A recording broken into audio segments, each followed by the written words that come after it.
Hey guys! As part of my batch upload plan, I'm releasing a predictions for 2025 video as suggested by one of my subscribers.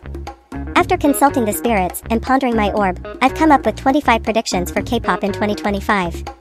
Maybe these sound crazy as hell to you, or maybe they make perfect sense, but here we go.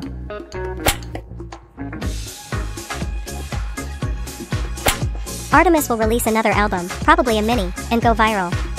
They will get a music show win.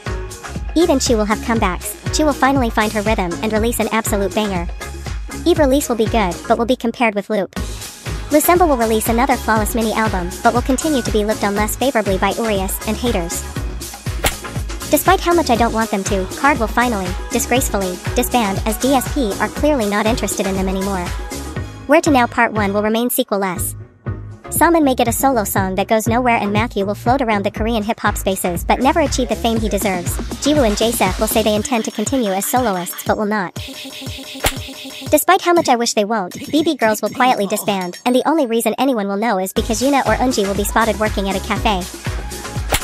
From is 9, despite their breakthrough success with Supersonic, is going to go right back to being ignored by Cletus until they finally fail to renew their contracts, killing off yet another incredibly valuable girl group because corporate men are demons. BVZ will go viral again. That's all. DKB will have either one of the best comebacks of their careers, or will have one of the worst comebacks of their careers. Either way, it will be a pivotal moment that either proves Brave Brothers has what it takes or cements him as useless and a failure. Black Swan will rise and have a really successful comeback after a somewhat uncomfortably long hiatus. Their success will push them into Kiss of Life territory where they are threatening larger groups and will make them a target of hate by Twitter goblins.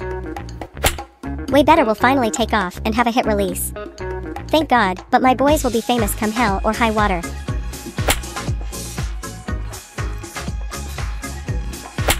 A Bloom will achieve a modest success and immediately be set upon by Attract trying to cause trouble, only for Attract to lose a lawsuit that makes the whole story crumble. Kina will leave 5052.0 and wait for a while to announce her re-debut even though everyone knows exactly where she will go. Baby Monster will flop very, very badly and a member will get into a scandal. They will have an album that fails to chart or sell and does very poorly with views until a couple weeks later when sales and views mysteriously take off strongly. People will continue to complain about YG wasting the group's talents because just saying something sucked is too mean. ITZY will continue to achieve pretty much nothing of note. Tensions will rise as contract renewal dates approach. SM's new girl group will achieve way too much instant success, despite the presence of inevitable scandals, and their stans will mostly be aespa stans with too much money. Speaking of, aespa will generally continue to achieve mountains of success, but a member will be hit with another scandal. There will be talks of joining the boycott with Rise fans, but ultimately the grip of girl group stan competition will prove too strong, and nothing will change. G-Idol will be hit with a surprise during contract renewals, with a member choosing to leave for reasons that are unclear and cause endless speculation. This member will either go solo, or become an actress. Meow will attempt to hold a tour, and will completely fail to sell tickets.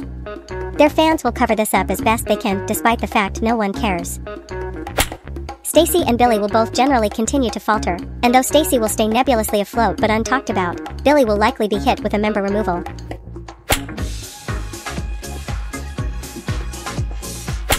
ATEEZ will have a collaboration with a big Western artist, most likely Megan Thee Stallion, because she's on her Koreaboo shit, and continue to sell millions. Several boy groups will disband, including all of the ones featured on Road to Kingdom 2, but also the ones featuring on Kingdom. CIX is definitely disbanding, whether they're on there or not. The boy group scene will, in general, fall to ashes as Zero Base One, ATEEZ, and Stray Kids continue to be basically the only ones that matter, until it is finally shaken up by a G-Idol-like eruption from the mid-high tier of K-pop companies, probably Starship or Cube. There will be a survival show that aims to create a new boy group, whose members will be individually popular but will be unable to sustain the whole group, which will be a delayed flop. Super Junior will have disbandment rumors, but SM will deny them. But 2026 will be looming in the background.